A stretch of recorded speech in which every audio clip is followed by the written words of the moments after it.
Hello, this is a showcase regarding the QuickHDRI Controls add-on. I'm going to assume that you already know how to install an add-on.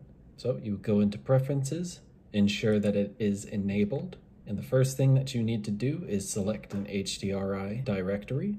If not, then when attempting to access the HDRI Controls panel, you will be prompted to set up an HDRI directory anyway.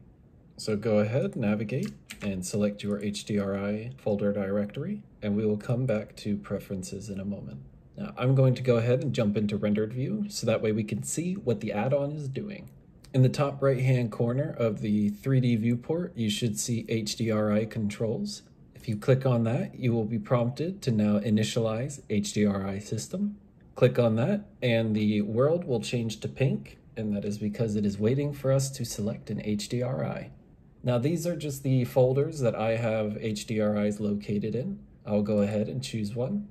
And now the HDRI selection panel pops up and we can select which HDRI we would like to use. I'm going to use this one and click on Load HDRI. And there we go. Our HDRI is loaded up. Now we can continue to browse through our individual folders and select different options. And if we want to adjust the rotation options, we can right here. Now let's say that you have a collection of HDRIs that are all in the same location at different times of day. And you've adjusted your rotation exactly how you need it, and now you just want to see those specific HDRIs for that lighting condition. You can select to keep your rotation options when changing your individual HDRIs. And as you can see, the rotation options are remaining as the HDRIs are changing. Now we can also reset the rotation back to 0. The same can be said for the strength. Now, as you may have noticed, there's another button right here called Preview HDRI. And what that does is, let's say you travel along just wanting to preview an HDRI, but you don't want to necessarily rule out the currently selected one. When you find an HDRI that you think may fit your needs, you can select it and then click on the preview option, and we will jump into preview mode. This will change the HDRI to the one that you just selected for previewing.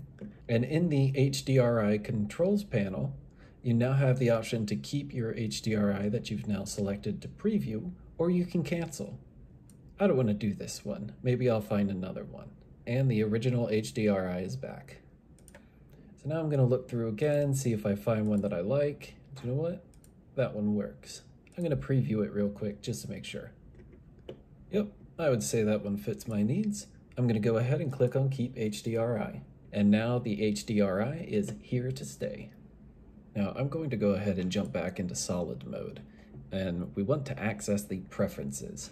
We can do that by going to Edit Preferences, or in the HDRI Controls panel, you can click on the gear icon in the bottom right-hand corner. As we have already seen, the first section is where you would set up your HDRI directory. The next section is for updates and information. When clicking the documentation button, it will load up in your primary web browser the GitHub page with documentation for this add-on. There is also an option to check for updates. So I'm going to go ahead and click it, and it looks like there is a new update, as I am currently on version 1.9, and the most up-to-date version is version 2.0. I'm going to ignore it for right now to show you the next feature for updates, which is the auto check for updates. When this is enabled, when Blender opens, it will automatically check to ensure that the most up-to-date version of the add-on is installed. So I'll go ahead and close Blender here and open it back up. And if I go up to the control panel, there we go. We have an update pending for us. You can initialize and use the add-on as you normally would, but in this instance, we're going to go ahead and update. I'm going to click on Update. At the bottom, it says Update Complete. Please restart Blender to apply changes. So we'll go ahead and close and reopen Blender. And if we initialize another system, we can see that we are now on version 2.0. Now this next section is one that I was very happy about, and that is keyboard shortcuts.